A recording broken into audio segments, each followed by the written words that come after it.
그 임차인에게 임대를 줄 때에는 소유자의 동의가 반드시 필요해요. 근데 우리가 소유자를 수배를 해보니 소유자는 동의한 적이 없다거나 아니면 소유자 행방불명 돼가지고 동의를 할 수 없다거나 이런 정황들이 나와 있는 거야.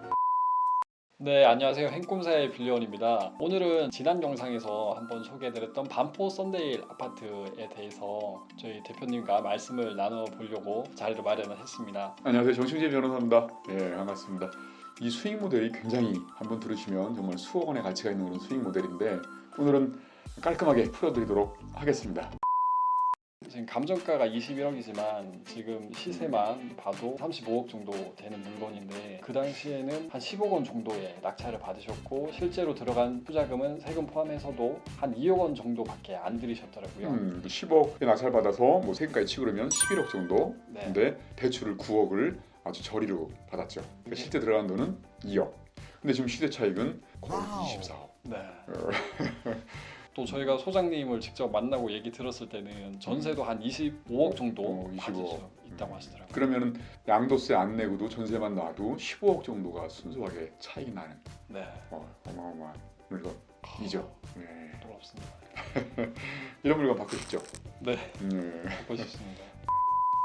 2014 타경 32886 저기 설해마을이라고 외국인들 많이 살고 고급 네. 빌라들이 있는 그런 데죠. 연예인도 많이 살고 여기 원빈 씨하고 이나영 씨도 여기서 신혼집을 여기서 구했다고 하는 것 같은데 송중기 씨도 살았고 여기가 보면 감정가는 21억 그다음에 최저가는 10억 한번 가봤죠 우리 빌리언군. 네. 가서 영상도 찍고 이 영상 못 보신 분들은 한번 보세요. 정말로 아주 그냥 어때요 가보니까. 안에 들어갔을 때 조경이 정말 잘 되어 있고요. 어. 이 아파트가 뭐 한 6층 정도라서 낮아 보이는데 옥상까지 올라가면은 한강도 쭉 다 보이는 다 그런 보이고. 멋진 아파트였습니다. 그러니까 내부도 굉장히 좋았죠. 네, 내부도 엄청 넓었고요. 돈 벌면 꼭 한번 살아보고 싶습니다.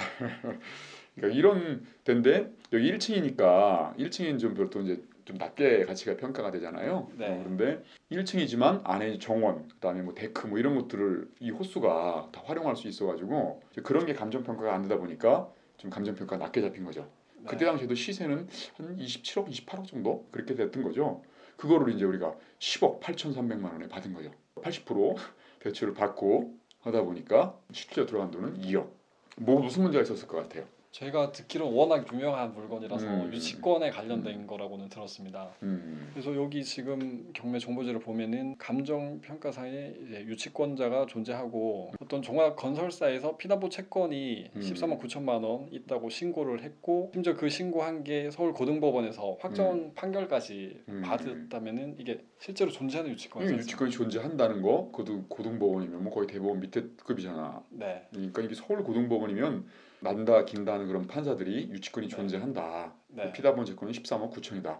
이렇게 이제 판단을 내려줬던 그런 물건인 거지. 좀 더 보니까 피담보 채권이 또 23억 7천만 원으로 음. 정정 신고를 또 하셨더라고요. 이건 왜 그랬을 것 같아?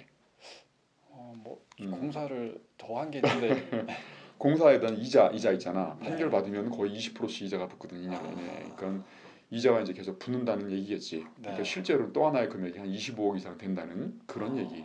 보통은 이제 소송에서 한번 졌으면은 끝나는 거잖아. 근데도 우리는 다시 소송을 해야겠다. 이 판결문을 한번 띄워보니까 전문 변호사들이 하는 게 아니다 보니까 주장들이 조금 좀 부족하다.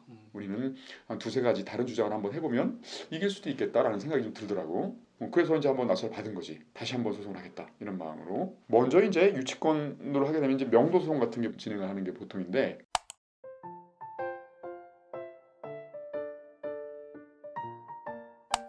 우리는 명도소송을 하지 않고 약식 절차 있잖아. 왜? 인도명령이라고 알지? 네.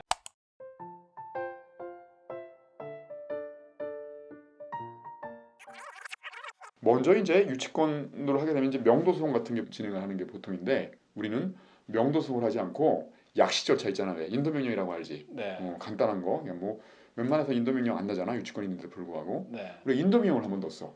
그럼 유치권자가 점유를 하고 있는데 보통은 그 명도 소송을 하지만 인도 명령으로 한번 끝을 한번 내보겠다. 야, 이건 뭐 확정 판결까지 있는 것들을 인도명령으로 받아내는 건 정말 대단할 거잖아. 네. 근데 우리는 한번 꼼꼼하게 검토를 해보니까 이 정도의 논리면 지금 이제 말해줄 그 수억 원짜리 수익 모델인데 이걸 말해줄까 말까. 처음에는 인도명령에서 졌어. 당연히 네. 이제 증거는 소송을 통해 더 다퉈라. 이게 뭐 유치권 확정 판결도 있는 부분인데 감히 인도명령으로 하는 게 말이 되겠는가. 이런 취지로 줬지만 우리가 항고를 했어 바로. 항고 이유서를 쓰자마자 바로 이제 그 판사가 항고 이유서를 보더니 바로 자기의 인도명령 기각 판결을 뒤집어가지고 인도명령 인용을 해준 거야. 인도명령 결정이 났어. 이게 열린의 이게 노하우지. 우리가 갖고 있는 그런 노하우를 가지고 이 23억 그다음 확정 판결에 있는 유치권을 인도명령을 통해서 결정을 받았다는 거야. 인도 명령이라는 게 결정이 나는데도 기간이 되게 좀 짧은 편이지 않습니까? 굉장히 짧지. 2달. 그런데 이제 인도명령을 통해 가지고 우리가 집행을 하려고 하다 보니까 얘들이 이제 정식으로 보증금을 걸고 항고를 한 거지. 이제 그런 거 뭐 재항고 그런 걸 하다 보니까 결국은 소송까지 가게 됐고 그래서 이제 최종적으로 판결 나기까지는 시간이 좀 걸렸지만 결론적으로 하여튼 인도명령은 났다는 거야. 이제 유치권 신고가 되고 확정 판결이 있다고 하지만 여기에 이제 힌트가 있는 거야. 이 현황 조사서. 개인정보를 열람할 수가 없다고 돼 있는데 이 현황조사서 내용이 여기 있는 거야. 이 장땡땡 씨가 2010년 6월 1일 날 전입신고를 하고 그런데 임차인으로 돼 있잖아. 임차인 장의 가족이 살고 있다고 한 딸 장미와 면담. 그 딸까지 나와서 면담할 정도로 한다면 실제로 살고 있었다는 거야. 가족들이 살고 있다고 한다면 이 장 씨가 누구일까? 유치권자일까? 유치권자에서 심어놓은 사람들일까? 그런 것들을 한번 파고들어 보기 시작한 거지. 그래서 장 씨 가족이 살고 있다? 그러면 유치권자가 만약에 임대를 준 거다라고 한다 그러면 유치권자는 자기가 문을 잠궈놓고 점유를 할 수는 있지만 또 유치권자가 실제로 들어가 살 수도 있어. 그 임차인에게 임대를 줄 때에는 소유자의 동의가 반드시 필요해. 근데 우리가 소유자를 수배를 해보니 소유자는 동의한 적이 없다거나 아니면 소유자 행방불명 돼가지고 동의를 할 수 없다거나 이런 정황들이 나와 있는 거야. 그런 부분들이 눈에 걸리는 거야. 그리고 이제 유치권 확정 판결이 있다 보니까 우리가 판결문을 다 꼼꼼하게 검토를 해봤을 거 아니야. 거기에도 소유자의 동의를 받지 않았다는 내용이 있는 거야. 이렇게 되면 이런 소유자의 동의가 없음을 이유로 해서 유치권 소멸 청구란 걸 할 수 있겠구나. 소멸 청구를 하게 되면 유치권이 사라져 버리는 거야.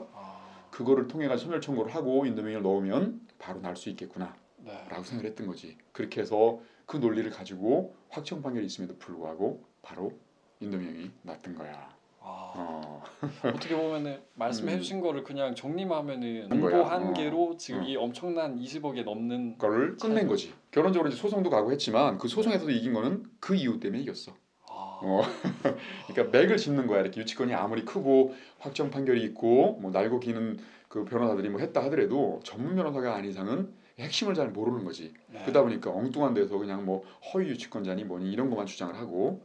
근데 중요한 부분도 또 하나 핵심을 한번 짚어주면 많은 사람들이 특수물건을 들어갈 때에는 뭐 아니면 도라고 생각하잖아. 소송에서 지게 되면 저 23억을 다 떠나야 되니까 뭐 손해를 크게 보고 이기면 수익이 나는 거지만 이렇게 생각하잖아.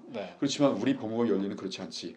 단 1%의 리스크라도 다 통제라고 들어가. 그러니까 리스크가 전무한 거야. 리스크라는 게 뭐야? 내가 소송에 졌을 때는 저 23억, 이자까지 치면 25억이 넘는 유치권을 떠나야 된다는 거잖아. 그런 부분들인데 꼼꼼하게 뭐 등기부 등본부터 해가지고 다 떼보고 조사를 해보고 탐문을 해보고 해보니까 실제로 우리가 소송에 진다 하더라도 떠안아야 될 공사대금은 5, 6억밖에 안 된다는 거야.